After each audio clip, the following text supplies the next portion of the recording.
तो कहानी की शुरुआत में हमें एक औरत को दिखाया जाता है जो अपने बच्चे को चर्च के दरवाजे पे छोड़ के चला जाता है और उसे तो फादर उठा लेता है, पर उसी दिन के बाद उस औरत को का कुछ अता पता नहीं था। और वहीं पे हमें एक और आदमी को दिखाया जाता है जो एक अजीब तरीके से दरवाजे से बाहर आ रहा होता है। फिर सीन वहां से कट होकर प्रेजेंट टाइम का सीन दिखाया जाता है जहाँ पे एक लड़की जिसका नाम था रूबी, वो एक शूटिंग में बैठा हुआ था। वो अपना कहानी सुना रहा था कि मेरा मॉम मुझे चर्च के दरवाजे पे छोड़ के चला गया था और उसके बाद मेरा मॉम का कुछ अता पता नहीं है। फिर उसके बाद वहीं पे एक डायरेक्टर को कुछ अजीब तरीके से हलचल महसूस हुई और वो लोग वो इग्नोर करके हुए एक लड़की उस को बताता है कि मैं तुम्हारे मॉम डैड को तो ढूंढ निकालूंगा तुम्हारे डीएनए के जरिए। और तभी बातों बातों में एक अजीब तरीके से क्रिएचर, जो मतलब थोड़ा तरीके से भी उसका फेस नहीं दिखाई दिया, वो अजीब तरीके का हलचल कर रहा था। कभी जूस का बोतल गिरा रहा था, कभी कॉफी का ग्लास गिरा रहा था। इसी हरकत के दौरान वो एक शूटिंग लाइट का प्लग ओपन कर देता है और रूबी के सर के ऊपर गिरते गिरते बच गया था। ये लोग समझ रहा था कि ये एक एक्सीडेंट था। तभी अचानक से उस लड़की के ऊपर कुछ चीज आके बहुत जोरों से लगता है और वो बहुत बुरी तरीके से घायल हो जाता है। तो सीन वहां से कट होके एक पार्टी का सीन दिखाया जाता है जहाँ पे रूबी बहुत अच्छे से एंजॉय कर रहा होता है और तभी हमें एक आदमी को दिखाया जाता है जिसका नाम है डॉक्टर हू और ये वही इंसान है जो मूवी के पहले दिखाया गया था। उसके बाद वो आदमी वहाँ पे बहुत अच्छी तरीके से डांस कर रहा होता है और रूबी अपना काम कर रहा होता है और उसका डांस रूबी को बहुत अच्छा लगता है। और तभी उस वो शरारती क्रिएचर अपना काम करता है कि रूबी का जूस का बोतल नीचे गिराने ही वाला था, लेकिन डॉक्टर हू ने आके उसको पकड़ लिया और रूबी को ये बताता है कि तुम्हारे साथ ये अजीबो गरीब कारनामा अक्सर होते रहता है, पर क्यों? रूबी ने आंसर दिया कि ये सब मेरा अजीबो गरीब मतलब मेरा किस्मत ही अच्छा नहीं है। डॉक्टर हू ने बताया कि अगर तुम सच्चाई जानोगे तो हैरान ही रह जाओगे। और ये कहने के बाद डॉक्टर हू वहां से रूबी को परेशान करके चला जाता है। फिर हमें नेक्स्ट में ये दिखाया जाता है कि रूबी अपने फ्रेंड के साथ कहीं पे जा रहा होता है गाड़ी के अंदर और वो अपने फ्रेंड को बता रहा होता है कि मेरा लक बहुत खराब होता है, मैं जहाँ पे भी जाता हूँ ये वो गिरते रहता है, ये वो खराब होते रहता है, मेरे साथ कुछ होता ही रहता है। इसके बाद वो लोग जिस गाड़ी में जा रहे थे तो अभी वो वहाँ पे रास्ते में रेड सिग्नल आ गया था और गाड़ी वहाँ पे रुक गया था और उसके ऊपर ही एक स्नोमैन का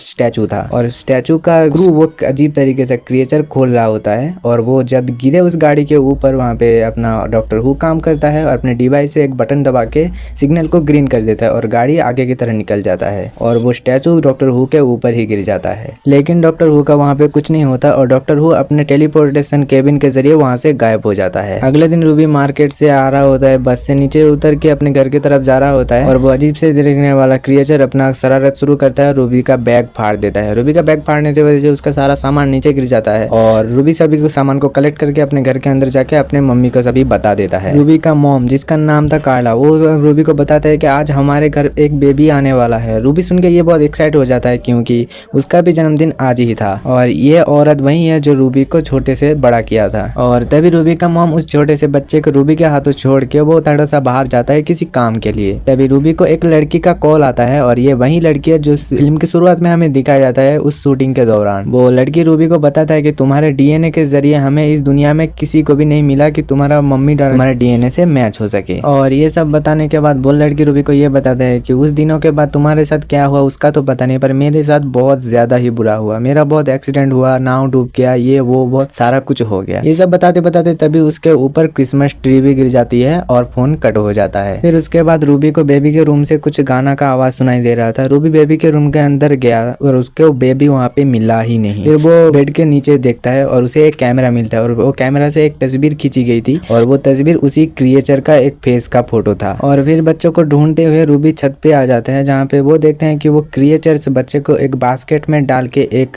सीढ़ी के जरिए ऊपर आसमान में ले जाया जाता है और रूबी उनके पीछे पीछे आते ही वो सीढ़ी में लटक गया था। और वहीं पे हमें उस आदमी को दिखाया जाता है जिसका नाम डॉक्टर हू था और वो रूबी के पीछे पीछे आते ही वो भी सीढ़ी में लटक जाता है और रूबी को ये बताता है कि ये बच्चों को खाने वाला है आसमान में ले जाके और इनका नाम था गॉब्लिन। और फिर बहुत देरों से लटकने से वजह से रूबी को बहुत तकलीफ होता है और डॉक्टर उसे एक गलब देता है जिसके सहारे रूबी आसानी से उसका वजन उठा सके। फिर कुछ देर बाद गॉब्लिन्स उन दोनों को ऊपर की तरफ खींच लेते हैं और उसके बाद गॉब्लिन्स उन दोनों को एक खंबे से बांध देता है और रूबी उसके बाद उस डॉक्टर को ये कहता है कि आज मेरा बर्थडे था और उस बच्चे का भी। और तभी डॉक्टर उसे कहता है कि इसीलिए गॉब्लिन्स ऐसा किए क्योंकि गॉब्लिन्स को इंसिडेंट और इसी तरीके से वो लोग हमला करते हैं। और डॉक्टर रूबी को यह भी बताता है कि इन लोगों को पास्ट के बारे में पता चल जाता है कि क्या पहले क्या होने होने वाला है। जैसे कि पहले तुम्हारा लक खराब था और इसलिए इन लोगों को पता चल गया था, इसीलिए ये लोग तुम्हारे पीछे पड़ गए थे और तब तुम्हारे घर में एक छोटा बच्चा पैदा होने वाला है, पहले ही इन लोगों को पता चल गया था। और फिर रूबी डॉक्टर को पूछता है कि तुम्हें ये सब कैसे पता। वो डॉक्टर रूबी को जवाब देता है कि मुझे अभी अभी ये सब पता चला है। और बातों बातों में डॉक्टर अपना भी रस्सी खोल लेते हैं और रूबी का भी खोल लेते हैं, दोनों छुड़वा जाते हैं। फिर डॉक्टर ने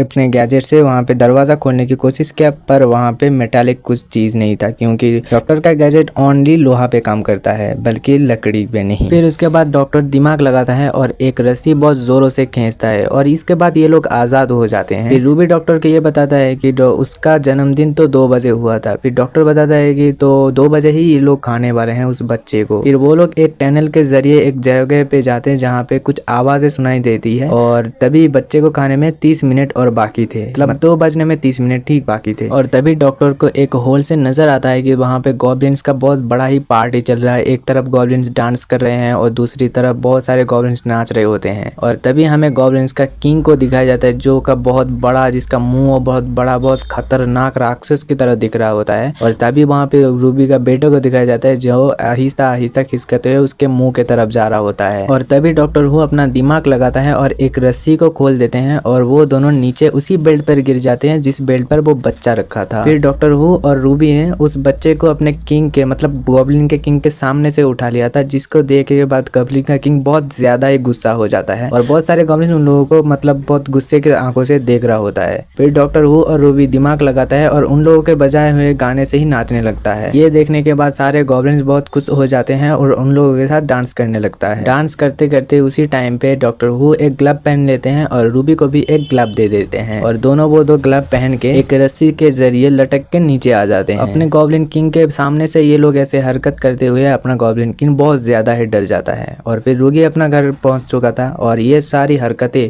वो अपने मॉम को बताने वाला था और वो डॉक्टर हु ने रूबी को साफ साफ मना कर दिया कि मत बताओ ऐसा। और उसी जरिए में रूबी डॉक्टर हु को ये कहता है कि वो लोग हमारे ऊपर फिर से हमला कर सकता है। फिर डॉक्टर हु रूबी को ये बताता है कि वो लोग जो भी करते हैं वो लोग एकदम कोइंसिडेंट की तरह करते हैं और एक एक्सीडेंट के जरिए करते हैं, इसीलिए तुम्हारे घर के सारे इलेक्ट्रॉनिक बोर्ड को थोड़ा सा अच्छे से चेक कर लो, वो लोग किसी भी तरीके के शॉर्ट सर्किट कर सकते हैं। और उसी दौरान उसका मम्मी भी आ जाता है और उसका मम्मी को ये बोलता है कि मेरे DNA के जरिए इसी दुनिया में मेरा मम्मी पापा को नहीं मिला। और वो औरत बहुत खुश हो जाता है कि मैं तुम्हें किसी को और नहीं दे सकता, मैं तुमको मेरे खुद के बेटे की तरह मानता हूँ। और वो लोग गले लग जाते हैं। और उसी दौरान डॉक्टर हु भी ये बताता है कि मेरा भी कोई असल मम्मी पापा नहीं है, मैं भी अनाथ हूँ। और ये सुनने के बाद वो औरत बताता है कि वाओ कोइंसिडेंस। और डॉक्टर ये बताता है कि ये लफ्ज मत बोलो आप। ये डॉक्टर हु ने ये क्यों किस लिए बताया ये लोग तो आप लोग जानते ही होंगे, क्योंकि गॉब्लिन वहीं पे आता है जहाँ पे कोइंसिडेंस बहुत ज्यादा ही होता है। और ये डॉक्टर हु भूल लेने की वजह से वो बहुत ज्यादा ही कोइंसिडेंस अपने मुंह से निकाल गया था और तभी उन लोगों का बिल्डिंग बीच से